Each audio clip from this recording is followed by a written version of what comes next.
శ్రీ సత్యసాయి జిల్లా బేగార్లపల్లిలో బాలిక కిడ్నాప్ కలకలం రేపుతోంది.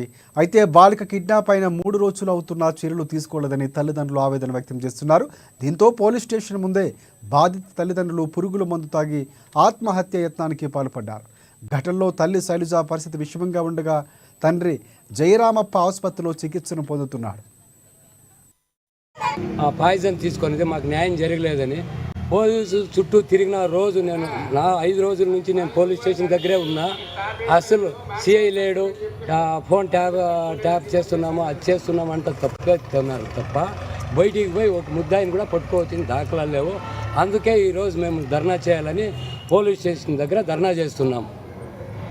మా పాప కాలేజీకి బయలుదేరినప్పుడు మా బేగార్లపల్లి గేట్లో నుంచి బి రాజు అనే అతను కిడ్నాప్ చేసి బండిలో పిలుచుకొని పాగోడ రోడ్లో పోయినట్టు తెలిసి మేము ఆ రోజు అంతా వెతుకులాడినాము. దొరక్కపోతే మరుసటి రోజు ఉదయం 6 గంటలకే 6వ తేదీ 9 గంటల